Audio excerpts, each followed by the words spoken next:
สบายดีFCสบายดีนี่คือภาพบรรยากาศชนบทอยู่เขตผู้ดอยเด้อFCท่านผู้ชมเนาะไก่ไทยลาวไทยตลอดฮอดท่านผู้ชมอยู่ต่างแดนเนาะยุโรปอเมริกามันทำเก็บภาพบรรยากาศหมู่บ้านชนบทอยู่เขตผู้ดอยเมืองเวลาบุรีพอดีขับรถผ่านมาเนาะเห็นบรรยากาศแบบบ้านๆก็เลยจะมาเก็บภาพมาให้ท่านผู้ชมเนี่ยชมน้ำกันเนาะโอเคพวกนกเขาจะถ่ายป้ายฝนดอกมาถ่ายคนดอกเป็นเป็นกอกโบราณกอกโครงการเพิ่นสนให้บ่นี่โอ้เจ้าบรรณามาอีกเด้อขอชิโยกให้เด้อไปขากะลีไงไปถ่ายเจ้าหุ่นไปถ่ายหุ่นถ่ายFCเบิ่งบางเทื่อเพิ่นพลาดบ้าเพิ่นจะแวะเที่ยวแวะชมตาดูต้นขี้พุ่นลายโอ้ยน้องพี่น้องเนาะจักปีเลยอัดหน้าต่างก็จนบ่อยากอยู่เนาะหมุนเข่าคือเก่าสู่จะน้อยทางยางมาหอดเขาเห็นหอดหันหอดขัวเลยนี่คือหมู่บ้านชนบทหมู่บ้านยังก่อนนี่นะบ้านแก้งคึบคอยหักบ่ได้ภาษาอันทางนี้ได้แต่ภาษาลาวใครดอกเจ้าเว้าได้เบิดสองภาษาป่าบรรยากาศหมู่บ้านชนบทแห่งหนึ่งพี่น้องบ้านแก้งคึบขึ้นกับเมืองวิลาบุรีบ่เป็นไงขึ้นกับเซปูนบ่โอ้คอยมาถ่ายรอบนึงนะคอยว่าขึ้นกับเมืองกันวิลาบุรีบ่แม่นเนาะโอ้กะหนทางกันยังเป็นหนทางลูกลังพี่น้องเลยเวลารถมากกับสิควันในจักหน่อยสู่ซนไปจักหน่อยก็ได้ทางยางดอกพี่นาเพิ่นจะเป็นมาฮอดบ่ไปใส่ไม่ไงเจ็บหัวเข่าโอ้ตั้งไปเห็ดยังจังเจ็บหัวเข่าไปหาเห็ดไห้บ่เห็ดหัวเห็ดสวนบ่โอ้คือว่าแหละอายุสังขารเนาะค่อยไปค่อยมาแหละ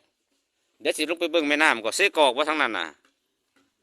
บ่แม่นว่าเพิ่นนั่นวันนี้เนาะเขาเจ้าคือ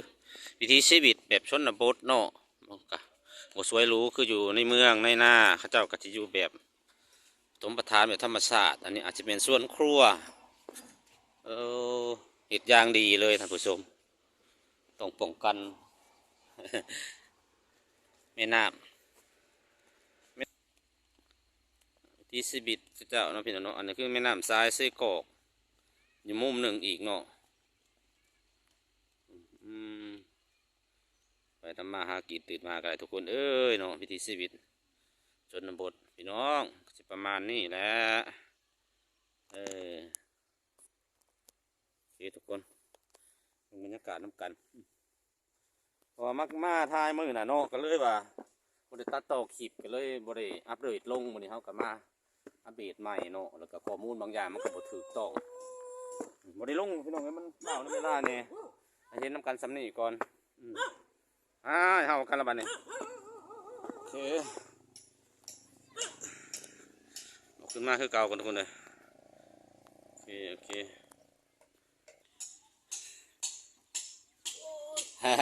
เบาๆได้ไม่ตู้เอ้ยอันนี้ก็ฟื้นก็ต้องสกัวไว้เนาะเสือฟื้นไม่ดังไฟหนึ่งเข่าเนาะโดยอะไรสีเศร้าหนาวเลยบาน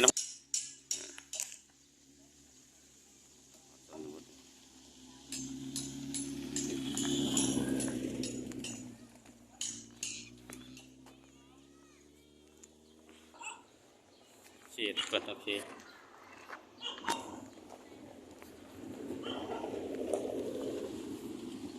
เนี่ยประมาณนี้นี่พี่น้องเอ้ยไม่ได้รถมากจะไงง่องเลย